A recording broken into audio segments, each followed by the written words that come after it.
Hello and kia ora.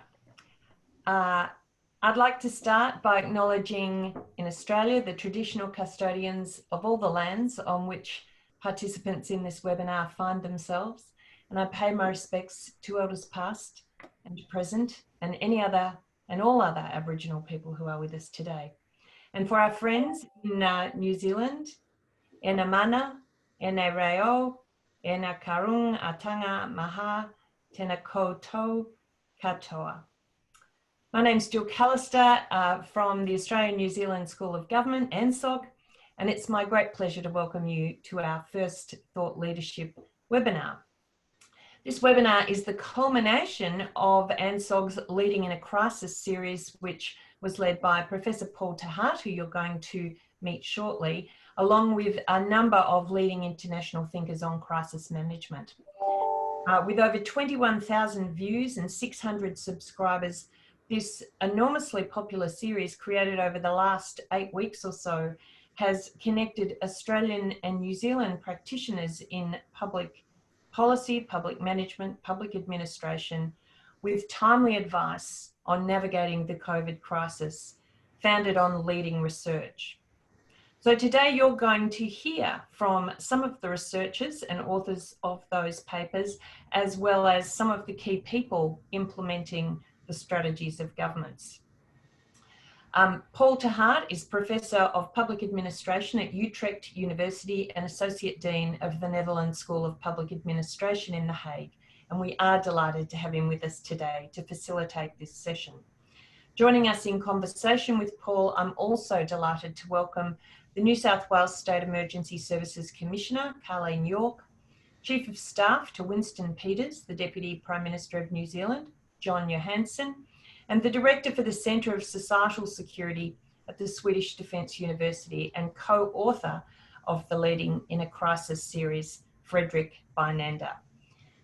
I hope you enjoy what you're about to hear, and over to you, Paul. Thanks very much, Jill, and welcome to our guests. Thank you very much for participating in this session. Jill has already introduced you, so I won't repeat that.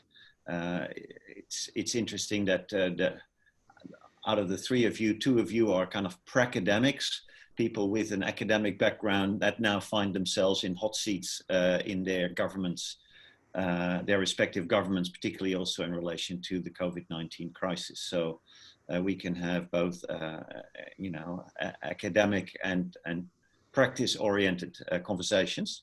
Carleen has been relatively new to this role and is of the three guests the one who's had the dubious pleasure of landing in an organization in September, which then headed into a bushfire of epic proportions in December, to come out of that and without almost a day going into COVID-19 response mode. So everybody's got a right to be tired, but Carleen has more right to be tired right now. I will sort of do a bit of stage setting before we go into conversational mode. And I've prepared a little PowerPoint that I want to share with you.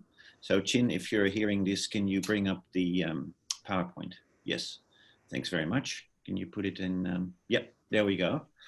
Move over C19, the challenges of post-acute is my improvised title for this. Can we move to the next slide, please?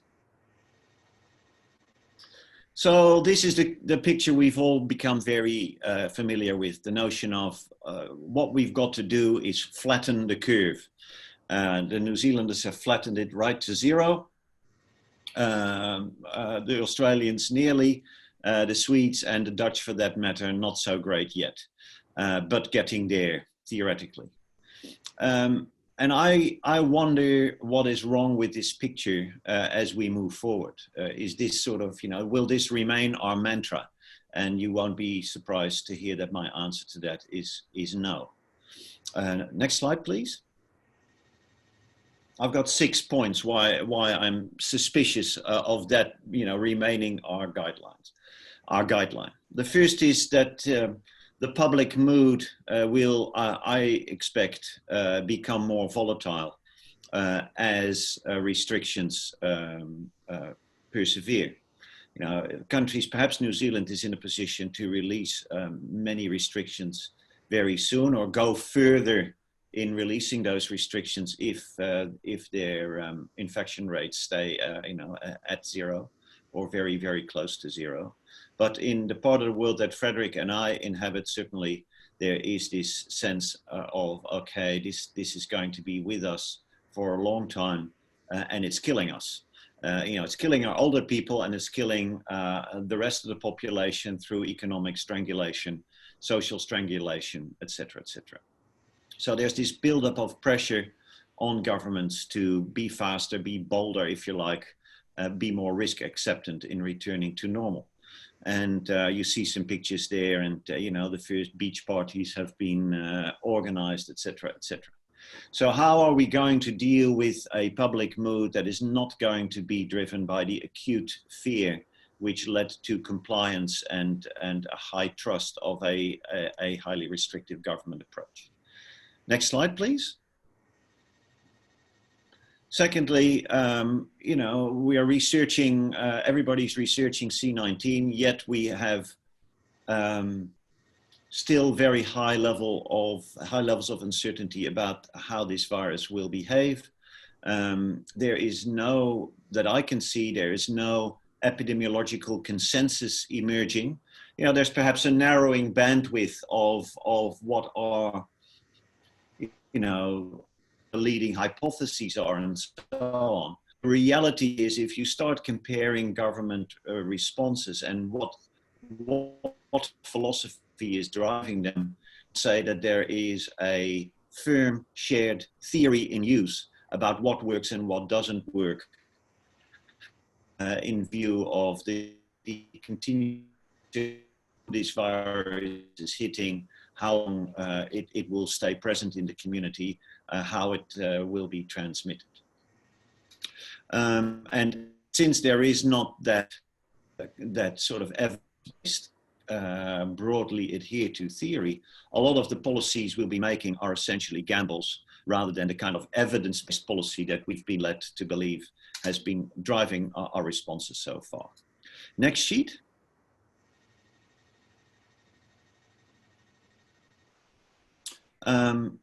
Obviously, the health crisis will no longer be the main game, really. The main game, if I want to be a bit direct about it, the main game will switch to the economic, social, political, and perhaps international ramifications of the responses to this, and what these responses are doing to our economies, our well-being, our international positions, the pattern of friends and allies, etc., etc. As in any disaster, we will see some move away from this kind of altruistic community that is fighting a common enemy together towards a society where old fault lines will be rediscovered or new fault lines will have been produced by the crisis.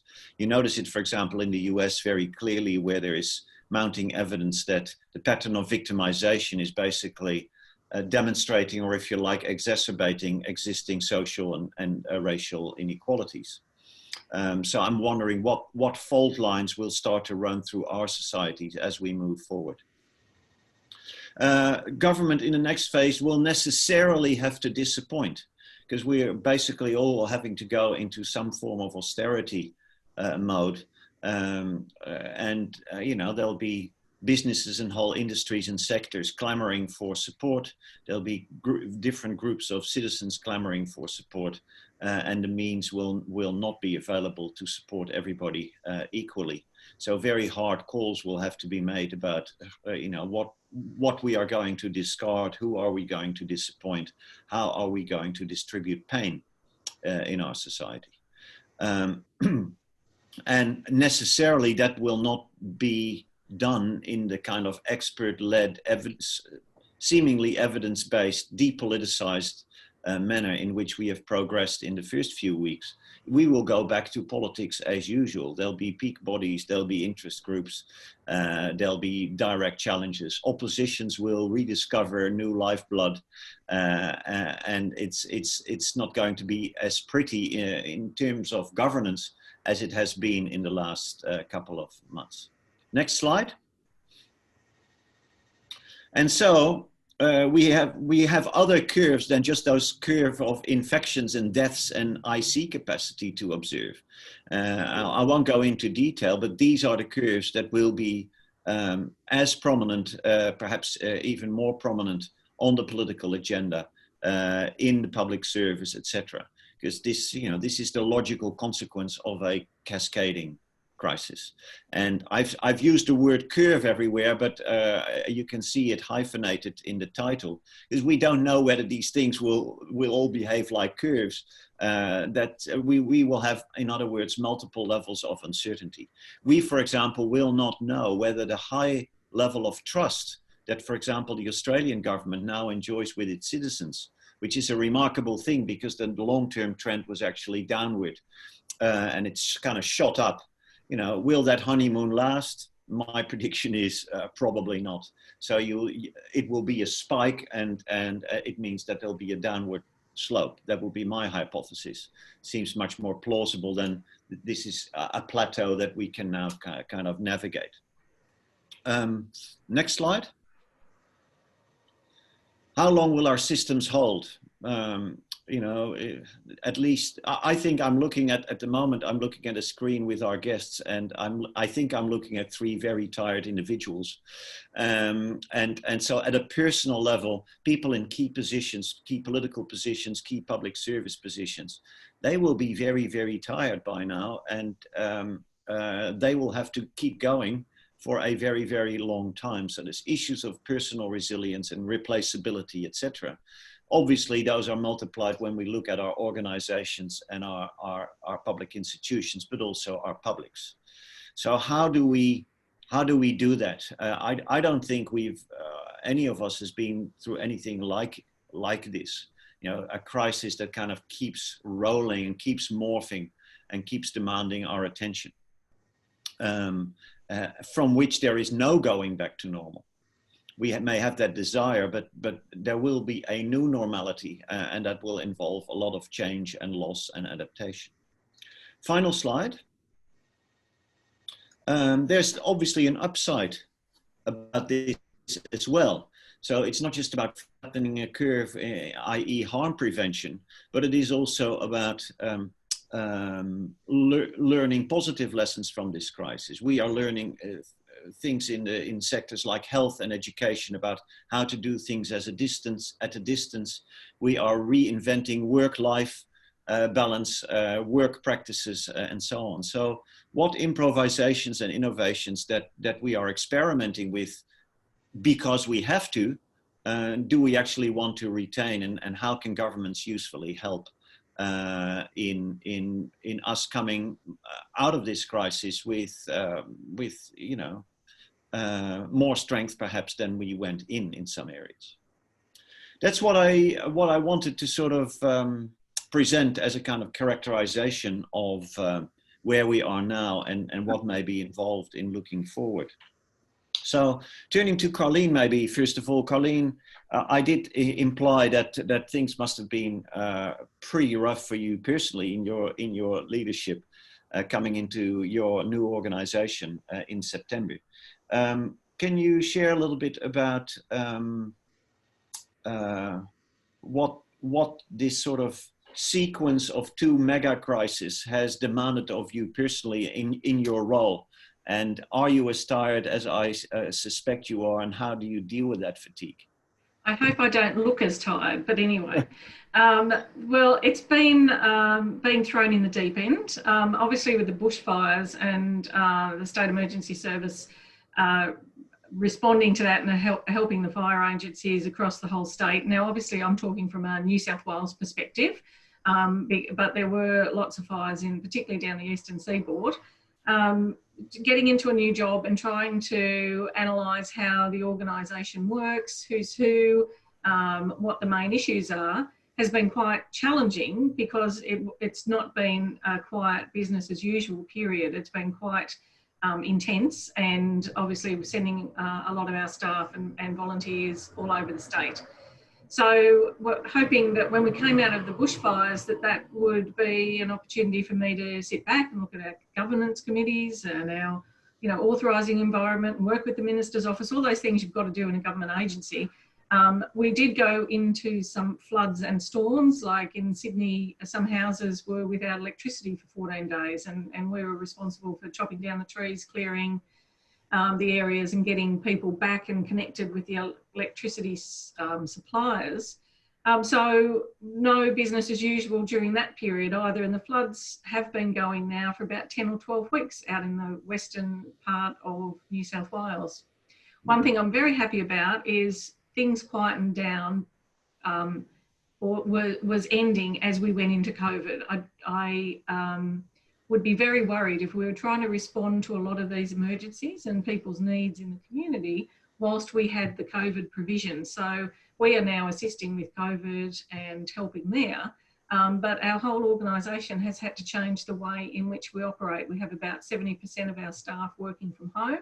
We have our radio operators taking calls from the public in their lounge room at home. We've had to quickly scramble, I suppose, to moving to that technological assistance to get the organisation running, whereas I would normally see all our staff in our buildings. And then our training nights have had to be cancelled out in the field because of self-distancing, and so we've had to quickly again develop training programs to be given online so that people can ring in, because we have certain accreditation provisions that we have to uphold. So it has been a very busy 6 months, and luckily for us, I think today was the first day without any COVID infections reported for the first time in some weeks, that we're starting to now come out the other end. And I'm now planning of how we get people back to work. Do I need arrows and directional signs, limits on lifts, and how to make it safe for our staff that are coming back to work, and how we can integrate back into our units and in the community.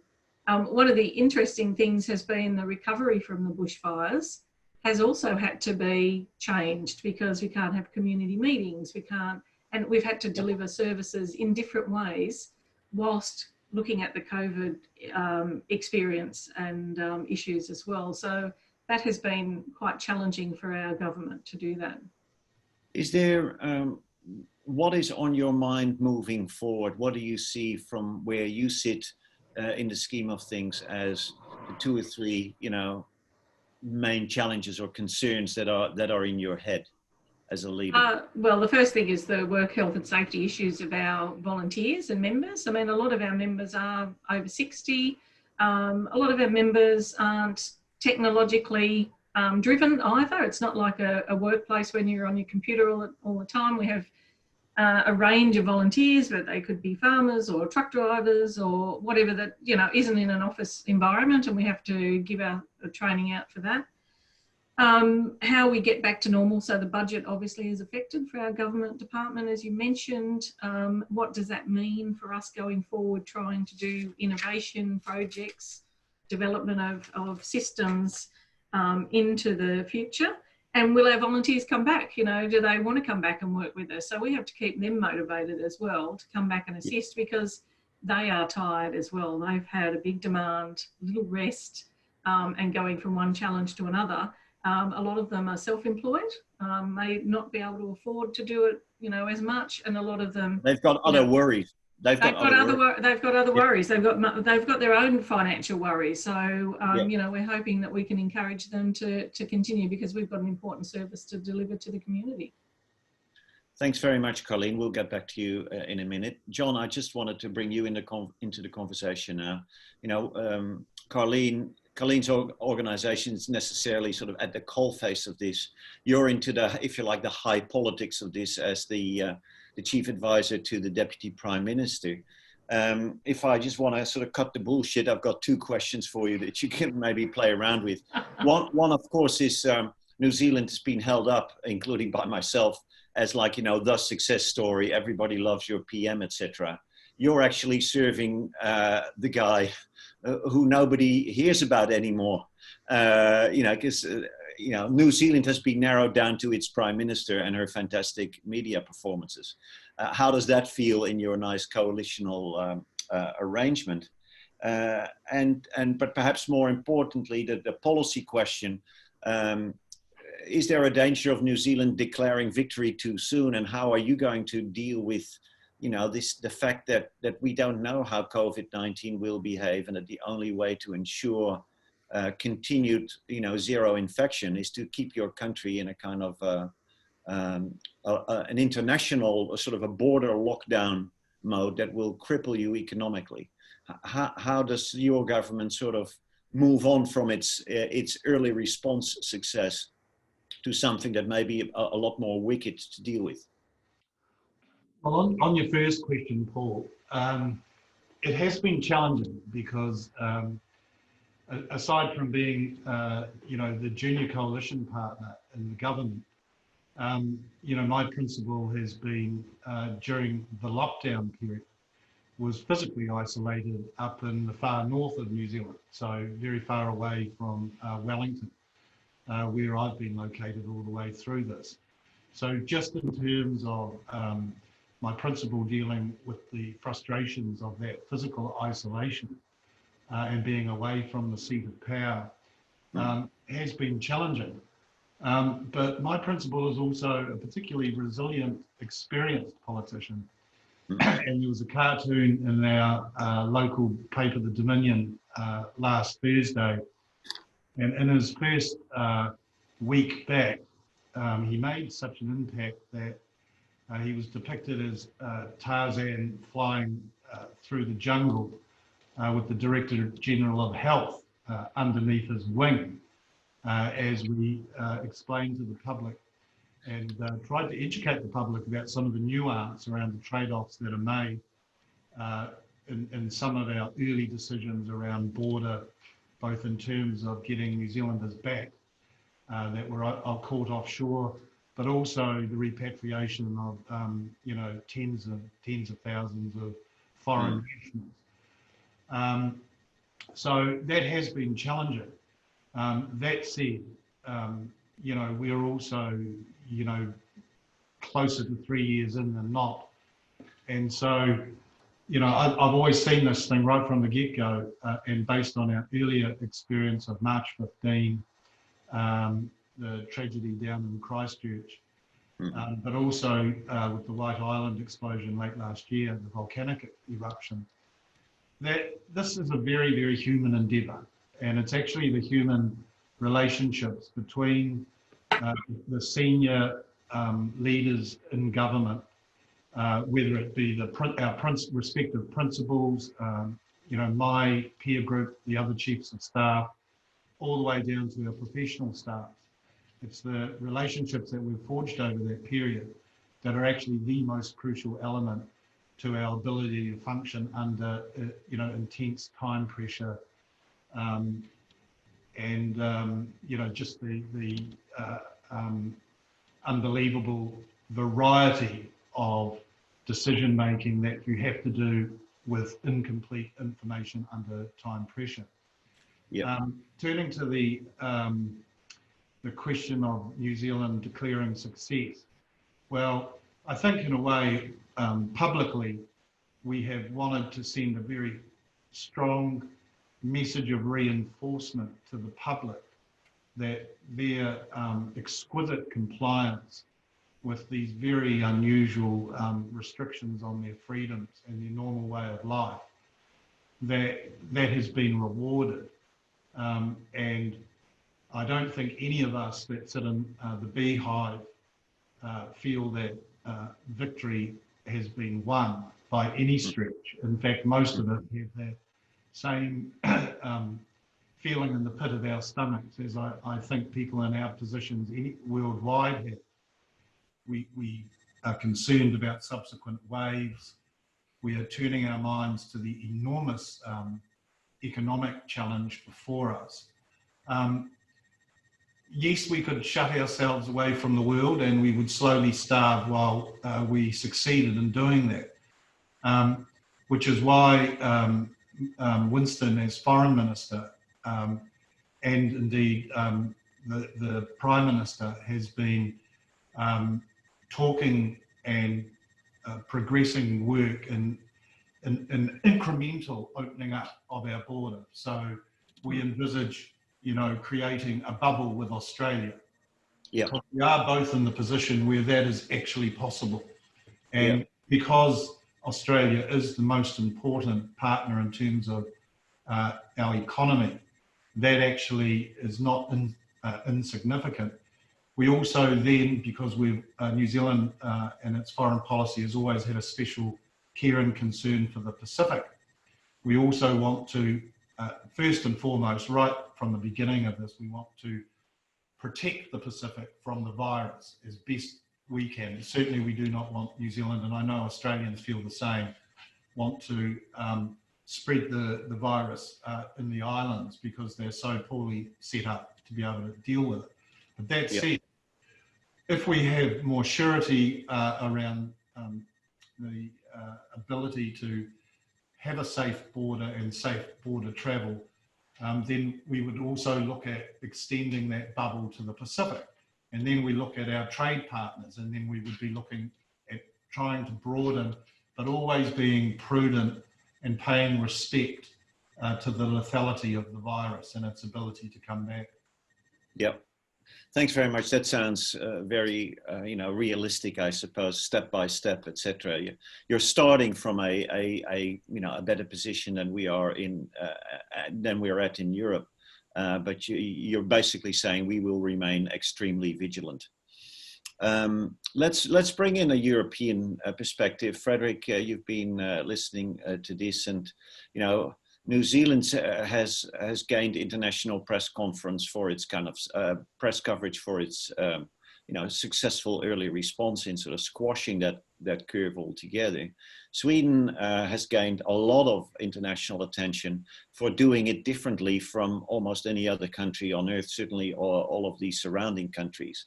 Can you explain to the audience in very briefly what is distinctive about the Swedish approach?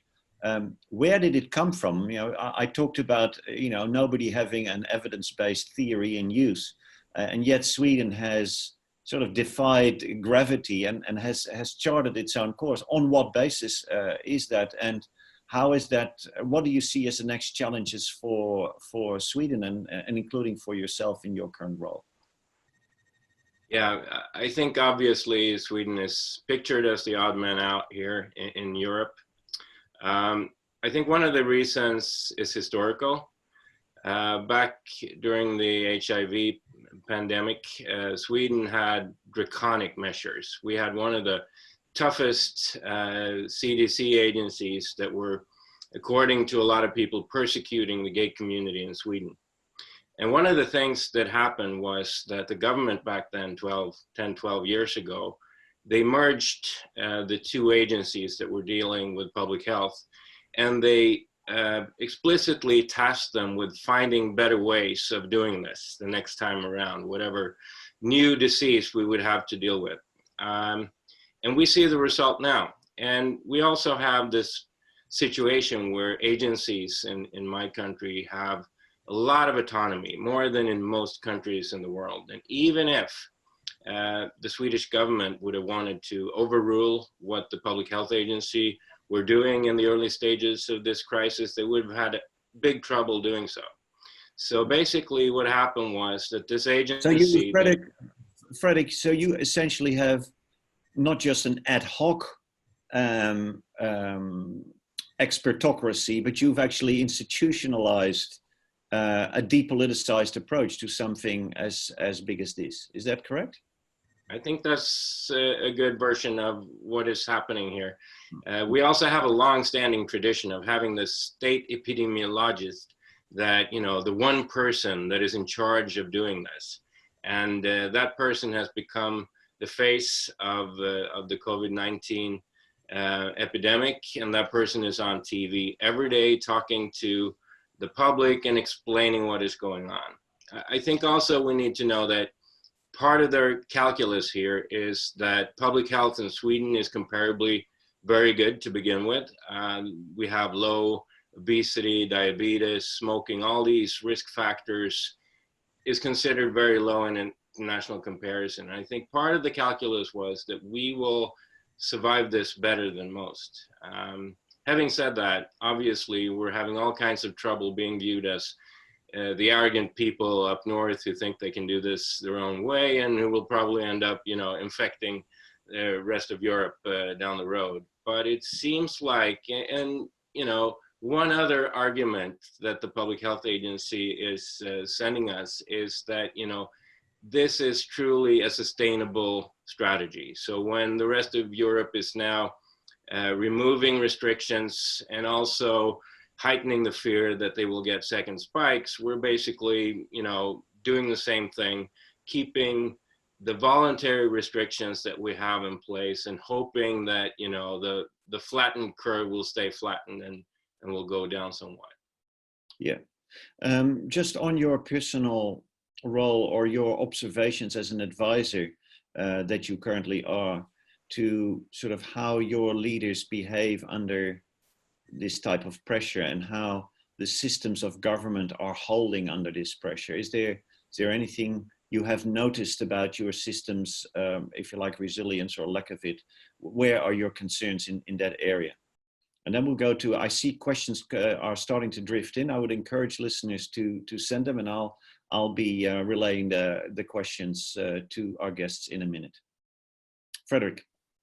I think coming into government in early March, I could see that there was this panicky feeling. There were really two factors that everybody was looking at. So would our healthcare system be able to bear the burden of the COVID outbreak? And second, would our nurseries, would our elderly care system hold up?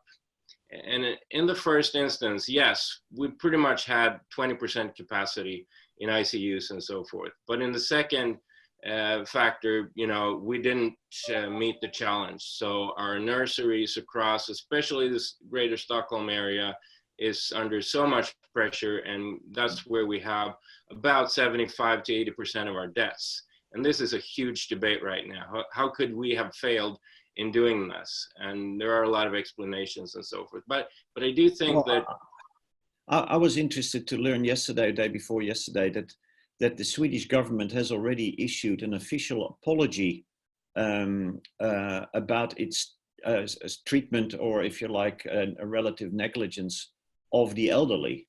I find this an absolutely remarkable step to take, you know, when you're still in the middle of an acute phase. Is this kind of to preempt blame games? Why is this happening?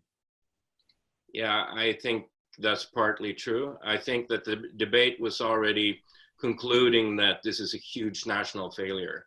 And so it was already a consensus, and it's not really hitting this sitting government. It is a, you know, 10, 15 year decline in how we've been dealing with this sector of society. So I think it was an obvious step to take in a lot of ways.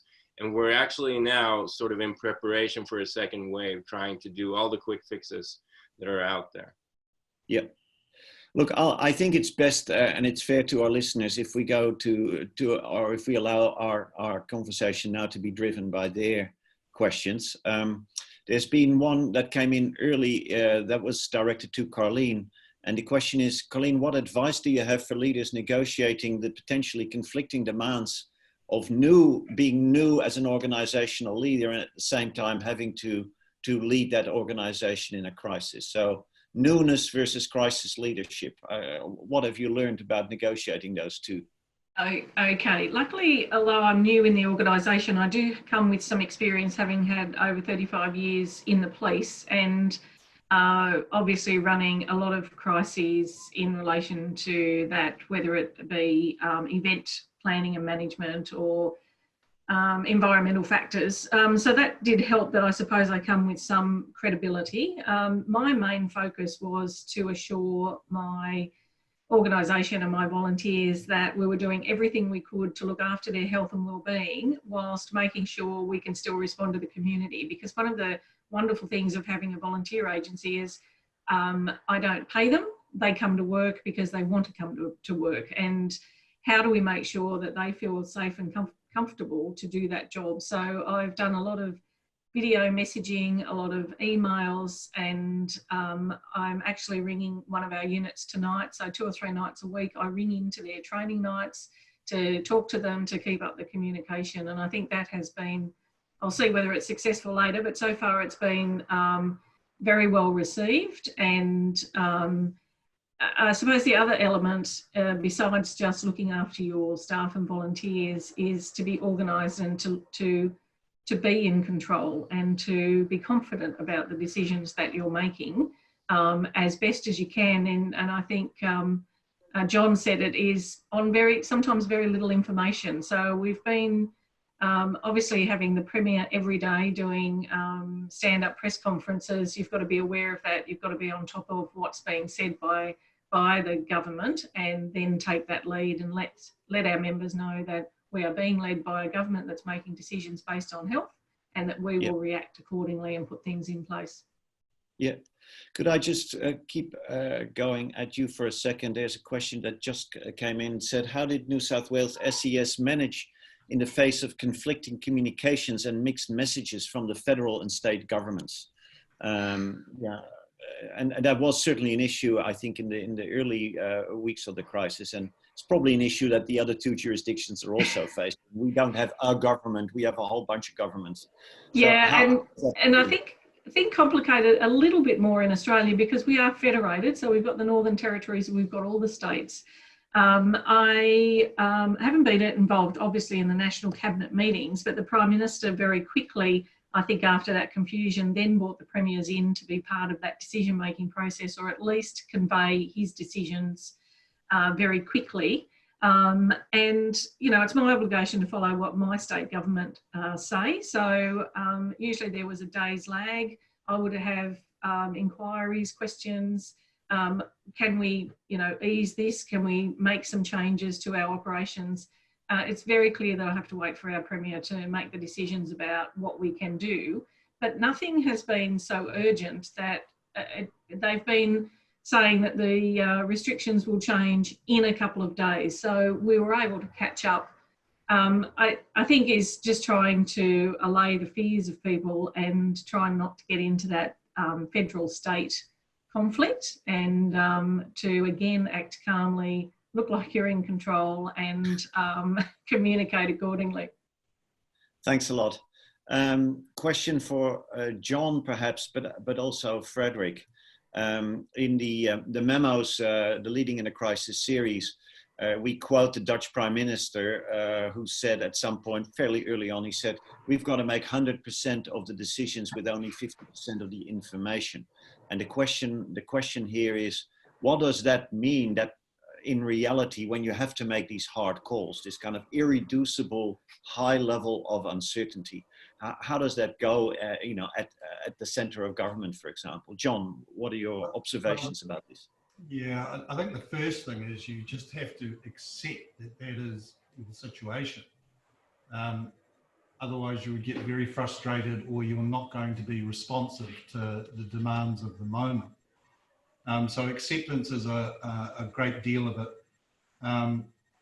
And I think, you know, it just depends on how widely you want to take this, but I think because you're dealing with incomplete information, so there's an organisational aspect which I'll just park to one side. But like I know from our position of trying to, you know, locate what's an appropriate response for quite a novel situation, at least in everybody's experience. Then, you know, and I'm also lucky that my principal is a bit of a history student as well. So, you know, we looked at some historical analogies to help guide some of our thinking, because we accept that we you know, are in a completely uncertain situation. What type of analogy should we think of? Well, for instance, is like the boss and I very quickly looked at FDR, and one aspect in particular, and you know, in a typical Kiwi way, we cherry pick what suits us, right? And in this circumstance, you know, I remember FDR saying about FDR, Franklin Delano Roosevelt, for those of you who are not, yeah. in his response to the Great Depression, that he, in one of his fireside chats, he told the public that, look, we're going to try everything. We're not going to get all of it right, but we're going to keep on trying until we do get it right. And in the early messaging that our government gave, there was that sort of hint that this is pretty unusual. We're not going to get it all right. And I think there's been a public acceptance that the government is, literally throwing the kitchen sink at this problem. But there will be mistakes. So there's a higher tolerance, I think, of errors in the way that, politics as usual never affords. I think, you stick with the limited data that you have. Just one other analogy, and this is more in turning away from immediate crisis response to, because we're delivering our budget on Thursday. So it's the first substantive part of our sort of post-COVID recovery plan. And again, we looked at two New Zealand examples of governments that faced massive disruptions. The first Labour government in the 30s and the fourth Labour government in the mid-1980s. And that gives you actually two choices, because there were two very different theories driving those governments. And our recovery response is very much located more in the direction of the iconic first Labour government than letting a theory drive our response in the way that the fourth Labour government did with its economic crisis response then. So that just gives you some weightings in which you operate, and the more of those you collect, the more you start to have a feel, even though you're well aware that you're never going to get enough information as you have. But when it comes to the really hardest choices, like you have to revert to look at a moral dimension and first principles. One I recall well, because there was certainly conflict in advice, and that was the situation of what do we do with New Zealanders offshore that wanted to return home? And we just literally came down to the first principle there, that if we didn't, even though we knew we were importing a greater health risk into our country, we just felt that if Kiwis can't return to their own country, then this is not a country worth saving. Simple as that. And that clarifies the brain in a way, and then then it's logistics. Same issue, and that was against health advice. They did not want us to do that. But that first principle made it very easy for us to overrule that health advice. Likewise, with the situation of foreign nationals trapped in New Zealand wanting to go home, again, the health advice was very cautious that sort of people movement really risked the progress we were making on the health front. But again, the long-standing concept of reciprocity between nations was the first principle that we were firmly wedded to. So, one way or another, on both sides, we've shifted about 150,000 people. Fully cognizant that we were actually increasing our health risk by doing so, but it's on such principles that governments stand. So historical analogies as one strategy, using first principles and then worrying, about any residual uncertainty or risk later, are two strategies I'm picking up. It so happens that Frederick did his PhD a long, long time ago on the role of historical analogies in crisis management. Don't crush me, Frederick, don't crush me. I'm actually not going to ask you to sort of go into an academic disquisition on this, but it's interesting to me, Frederick, that you also mentioned the historical analogy, namely Swedish responses to AIDS when AIDS started happening. To what extent did your government sort of deal with these protracted uncertainty in ways that you recognize from John's comments, or were there other ways in which the Swedish government dealt with this kind of, irreducible uncertainty?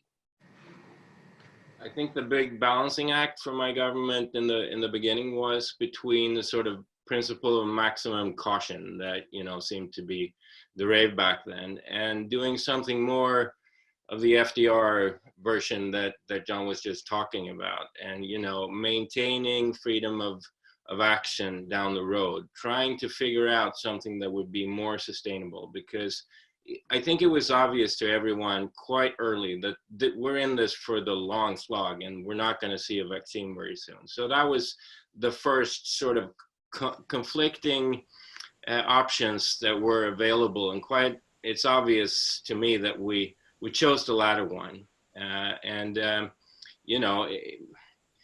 You say that you want to be able to adapt down the road, you want to be able to experiment to some degree, but it's hard because you tend to box yourself in by your statements, by the things that you sort of stand behind in terms of even very short time strategic issues. And I do think that's where the debate is heading here in Sweden. So we've chosen this outlier strategy and we better make it work now. And that where it's made a little. Sorry to cut you in, but there was a question from the audience about, so you've taken your own path. What does the Swedish public think about this approach? Because it reads the newspapers and sees, these examples in other countries, and certainly if you're starting to look at death statistics, some of your neighbors have been doing, if you like, better or less bad. Particularly, I think Finland and Denmark, if I'm not mistaken, or Norway. So, is pressure building up? Is there this kind of volatile public mood that I detect here in the Netherlands? Is that happening in Sweden, or are people holding the line? I would say people are holding the line. We have like a 75% approval rating for what is the road that we've taken. The person I was discussing, the head of the Swedish Public Health Agency, people are tattooing his face to their forearms, and one of the problems is a little bit that this has become a matter of national pride, and all the international media that you mentioned earlier has formed the debate domestically. And I have seen that some of the critics, and some of them are renowned experts in epidemiology, have really been ostracized for daring to question the government strategy and how the public health agency are doing that. So that bothers me a little bit. It seems that, public pride or national pride has become part of this to a large degree. Yeah, thank you. Another question from the audience is about gender and leadership. I'm inclined to throw it to John first and then to Carleen.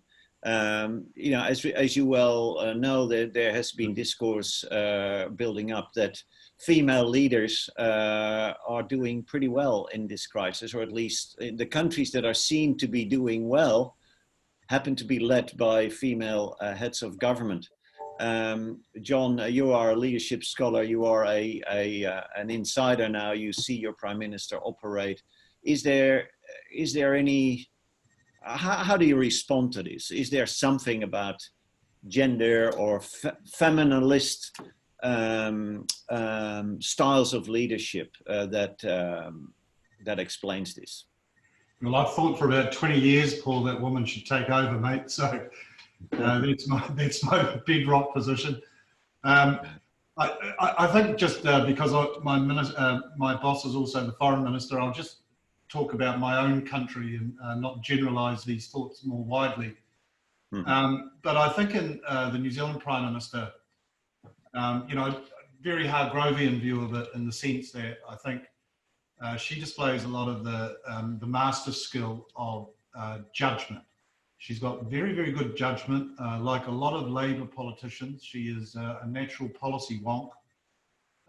And so she is very adept at embracing information and getting across that information and understanding what it means. And that helps you in terms of some of the trade-offs. But I think what really differentiates my Prime Minister from some of the other models I've seen around is she has levels of empathy that are quite otherworldly in a politician. And those qualities are authentic.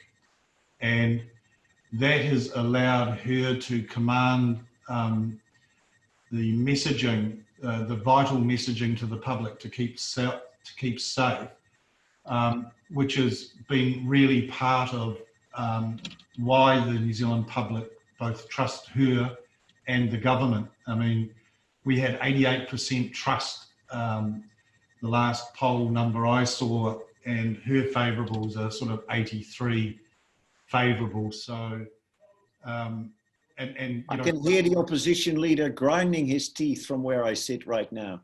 Yes, well, that's exactly right. And I mean, paradoxically, you know, we're facing the biggest, you know, global pandemic for over 100 years, an enormous economic disruption. And the country thinks to the tune of 78 to 16 that the country's heading in the right direction. So, yeah. I mean, these are command numbers, but of course, we're in politics and it's a greasy poll. And so, you know, you always fear, especially with an election in September, that the wave may well be cresting because we now have to turn to that much longer and tougher challenge of economic recovery. Exactly. Thank you. Carleen, you are serving a female premier. You happen to be a female leader of a, you know, traditionally pretty masculine organization. Any of your observations or personal experiences about sort of gendered views and practices of leadership in crises? Well, yes. Well, I am the first female leader of an emergency service in New South Wales, so I don't know if I can't be compared to anyone else. So I'm probably the best, but the only, and the worst as well.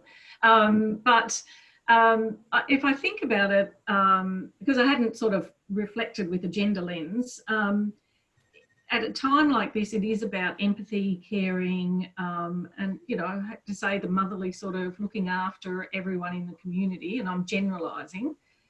Time will tell as I agree with John, as we come out of this, will the public expect the same traits or leadership skills as we have to make some hard economic decisions? I think New Zealand Prime Minister has, you know, been excellent. Our Premier has done a fantastic job. And I hope that they can go through with what might be gender ideals of the public about the types of roles women have. So I would ask that question in relation to your question, is this is a time of caring, empathy, making everyone feel safe that we are making the right decisions. But now then there's going to be economic decisions, and I hope that they fulfil that role as well as they should be able to. And remembering it is a team where they're often surrounded by male leaders as well, making a lot of those decisions. They're not on their own. Sure. Look, I've got, we're approaching the end of the Q&A. Before I hand it back to Jill, I want to throw one sort of policy question at all three of you, which has come in, which is it is about inequity. It was also in my presentation. There is this sort of fear that this crisis will exacerbate already growing levels of inequality in our societies. You know, in Sweden is traditionally a very egalitarian society, but even in Sweden, inequality, if you look at it long term, has increased somewhat. Certainly in the Anglo world, inequalities have increased quite markedly over the last 3 decades or so. Is, in your perception, is that on the radar? And what, if anything, can be done to ensure that this crisis does not exacerbate inequality, that perhaps we find ways to actually roll it back? Frederick? I think that's a big worry here as well. I think that right now, I think we're into our 6th extra budget for Sweden since COVID-19 started, and most of that has gone to keeping corporations afloat. And as we sort of hit the aftermath of this with the public debt figures going through the roof, there's a lot of worry. What will that do to the welfare society here? On the other hand, I do think that public health will, you know, be forever changed. in terms of how we invest in that and what kind of system we're going to try and build after COVID-19. And it's not just going to be about, you know, pandemics. It's going to be wider than that. So obviously the jury is out on this, but there are worrying signs. And I do think that, you know, whatever inequity there is in the response, we're going to live with for a long time. So that is something that I think that not enough governments have really started to deal with and find a strategy for. Okay. John? Well, I think there's the concern about exacerbating existing levels of inequality, but there's also the dimension of intergenerational inequity because of just how much spending governments are doing to, you know, keep their economies somehow afloat. So that is on our mind. New Zealand was fortunate in the sense that COVID struck and our debt was, our public debt was 19% of GDP.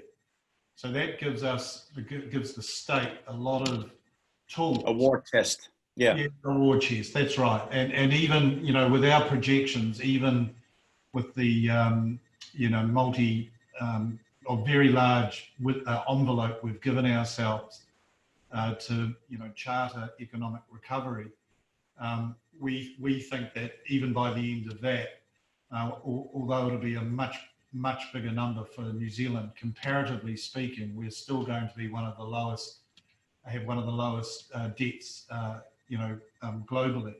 So there's that, and actually I just reconnect with that analogy I gave about 1984.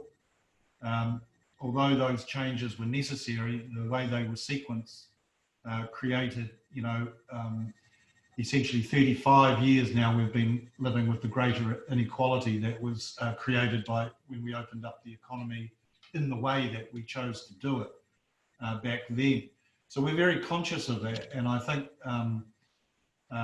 the signal that people will see from the looming budget is that if we're going to err on the side of slowly withdrawing the heavy levels of state involvement in the economy to provide a cushion so that people can transition while we ramp up vocational training strategies and all the rest of it. So I think we are very, very conscious of that. You know, you referenced earlier about Jill did about the well-being approach. That is not lost in the minds of the Prime Minister or the coalition. You know, it is certainly being rendered moot at the moment, but it is not lost on us that is still the path that we want to take. Thank you. Carleen, any final reflections on this issue? For example, you operate at the coalface, you see you know, ethnic communities or segments of the community being, you know, a lot less resilient than others in these circumstances. Is there anything you guys can do to offset that or signal that, put that on government agendas? Well, interesting, I'll give a practical example. There was a couple down the south coast that lost their house in a bushfire. Then a few weeks later, they went back and opened their cafe and were serving food and helping the community. The floods came and I saw a picture of their shop with a foot of water through their shop. So now their livelihood was affected, and now COVID is there. No one can travel to regional areas. So what I worry about is the personal resilience of people to be able to bounce back from this without government assistance. And I noticed we've advertised a few vacant positions, and the calibre of people, I think, coming from an area where they thought they had a safe, secure stream of employment, trying to get a government job now so that they don't go through this again. So I think there's a lot of policy issues from government that are hard decisions to make that really help the battler, but also the people that weren't battlers before. Thanks very much. Time is catching up with us, unfortunately. This is the point where I have to give back to Jill to close this webinar. I apologize to the questioners. I haven't been able to deal with everything, but I hope that this was a reasonable cross-section of what was on your mind, and I hope you appreciated the reflections of our guests. And thanks to those guests, and I'll hand it back to Jill now. Thank you, Paul. Thank you to all of our panelists. I hope that those of you participating in this webinar have found this a useful hour to reflect and think about the views of our different panelists from across the world, as well as locally, and how that relates to the way you're grappling with this crisis as well. So on behalf of ANZSOG and on behalf of all of you, can I please thank Professor Paul ter Hart, Carleen York, John Johansson, and Frederick Beinander. You'll receive a short survey from ANZSOG in your email. We would really appreciate it if you would fill it out. It will be very short. It will just help us understand your needs for future webinars. And with that, I will say thank you and good night.